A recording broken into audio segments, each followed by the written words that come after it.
Agora, tempo para lhe falar de um fenómeno que abrange pelo menos 50 jovens em Portugal e muitos mais que já deixaram o país.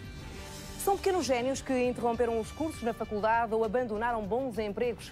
Fizeram-no para se poderem dedicar a tempo inteiro aos jogos online. Por dia podem ganhar 3 a 4 mil euros, livres de impostos. Tudo porque Portugal ainda não legislou sobre esta matéria. Há 15 dias, a Comissão Europeia decidiu constituir um grupo de especialistas que até ao final do ano deverá criar bases para uma regulamentação europeia das apostas online.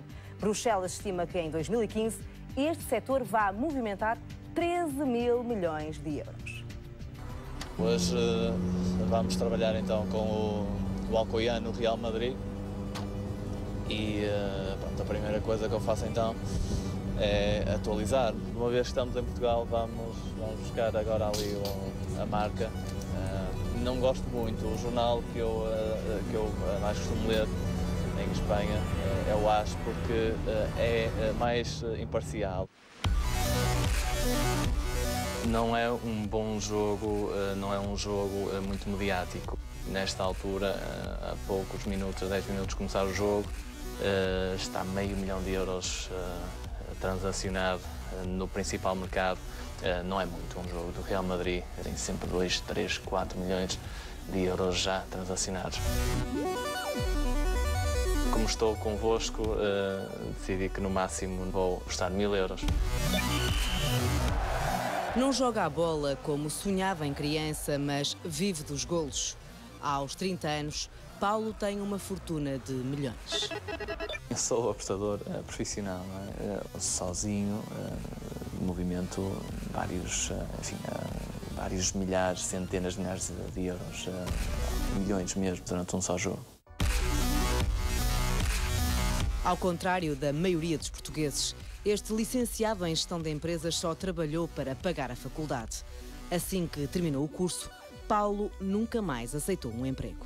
Fui um dos 10 melhores alunos do meu curso e por isso tinha várias propostas de emprego nos bancos, nas seguradoras, mas lá está, nenhuma delas já nessa altura me podia igualar aquilo que eu já ganhava com as apostas. E quanto é que já ganhava com as apostas nessa altura?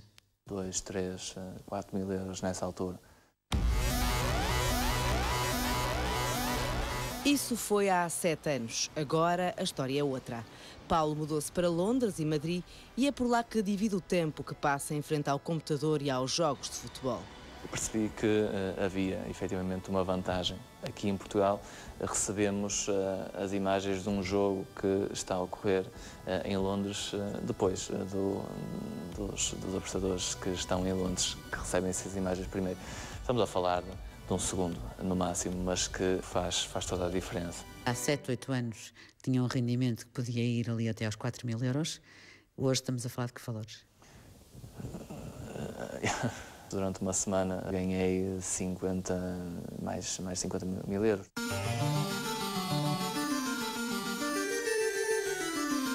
Há 3 anos, Pedro conheceu a história de Paulo e decidiu pôr para trás das costas, definitivamente, o sonho de ser treinador de futebol. Eu fazia apostas para perder, que eu sou especialista, numa casa de apostas, e ficava com o bónus. Depositava 10 euros, essa casa de apostas dava-me outros 10, então eu transferia para a Betfair e assim comecei a construir uma banca na Betfair com dinheiro que não era meu, era dos bónus que me eram oferecidos.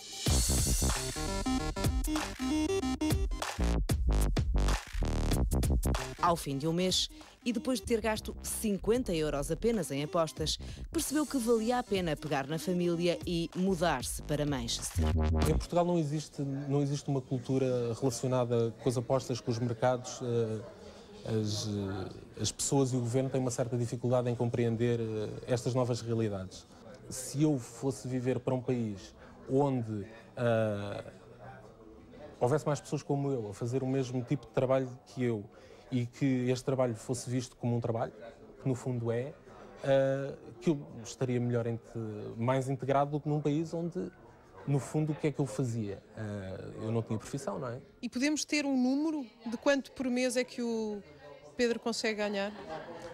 Eu não lhe vou dizer quanto é que eu ganho ou consigo ganhar, mas é possível ganhar muito, muito dinheiro. Muito dinheiro. Eu conheço pessoas que já ganharam num momento do jogo, e não é no jogo completo, que ganharam 40 mil euros no jogo. Nós, nesta altura, temos a opção de sair do mercado com um lucro de 109 euros. 15 minutos depois de ter começado o jogo entre o Real Madrid e o Alcoiano, Paulo já está a ganhar dinheiro que escapa a qualquer imposto. Em Portugal não há legislação que regule os mercados online. Esta é uma das razões que mais tem contribuído para a debandada de jovens portugueses altamente qualificados. Fogem para o chamado paraíso das apostas virtuais. Nos primeiros 7 anos que viver na Grã-Bretanha tem um estatuto que se chama non-domicile, em que não paga nenhum imposto sobre o que recebe. Foi isso que também o fez mudar para a Inglaterra? Claro, porque isso, em Inglaterra eles adotaram um modelo que é evidente que é o melhor de todos. É o que lhes dá menos trabalho ao governo britânico, é o que lhes traz mais receita através dos impostos que são cobrados a quem eles atribuem as licenças, e é muito estimulador para os clientes, que no fundo são quem geram a liquidez e os possíveis lucros dessas empresas, as quais pagam impostos ao governo britânico. A incerteza fiscal num país que se prepara para tributar os prémios da Santa Casa em 20% a partir dos 5 mil euros dá uma certeza a Pedro. Regressar agora não vale a pena. É um péssimo sinal. É um péssimo sinal, porque se eles resolvem taxar os jogos sociais em 20%, eu imagino quanto não irão querer taxar em jogos que não são sociais. O futuro tem que ser longe daqui. Infelizmente, tem que ser longe daqui.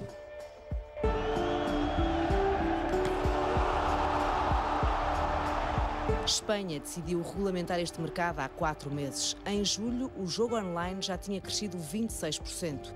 Até setembro, a Fazenda Espanhola arrecadou mais de 111 milhões de euros. Também com os rendimentos do póquer, só este jogo movimentou mais de 400 milhões de euros no país vizinho.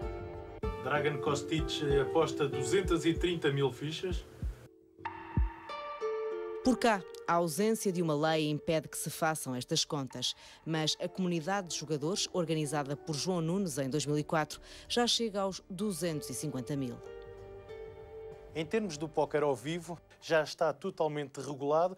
Em relação ao jogo online, está a haver uma campanha, ou pelo menos o Governo já disse que estava a ponderar regular o jogo online. Tem acontecido em Itália, tem acontecido em França, aconteceu já em Espanha e por todos os países na Europa. Eu acho que mais tarde ou mais cedo vai acabar por acontecer em Portugal. Eu só espero que a regulamentação dos jogos não vá fazer matar a galinha dos ovos de ouro, que é a tradição portuguesa, que é fazer com que eles imigrem todos para a Grã-Bretanha e enriqueçam a Grã-Bretanha em vez de Portugal. Para o resultado ser positivo, era mesmo quase vital para que o mercado português integrasse um mercado europeu e que não se fechasse sobre si próprio. O futuro preocupa Henrique. Ele é um dos 50 jovens entre os 18 e os 30 anos que vive do póquer em Portugal. Há 5 anos despediu-se de um emprego certo para se dedicar ao jogo e não lhe passa pela cabeça emigrar. Quem não perceber nada de matemática, quem não conseguir calcular uma percentagem, perceber o que é que significa 50% ou 40%, nem pode jogar a póquer. Muitas vezes compara o póquer ao xadrez, o Kasparov raramente perdia, não é? João Nunes e Henrique são agora os rostos de um novo programa de televisão. Enquanto gravavam em Paris, fazia-se história em Portugal. Um jogador do Norte arrebatou 100 mil dólares num dos maiores torneios da especialidade. Um prémio habitual para Paulo Rebelo. A vantagem principal que eu identifico no meu trabalho é que não há tetos salariais.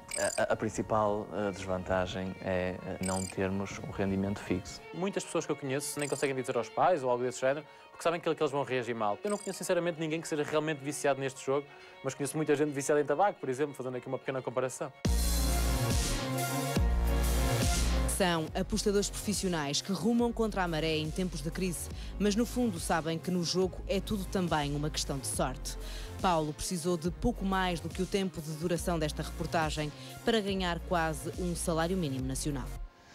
Portanto, já vai em 300 e qualquer coisa.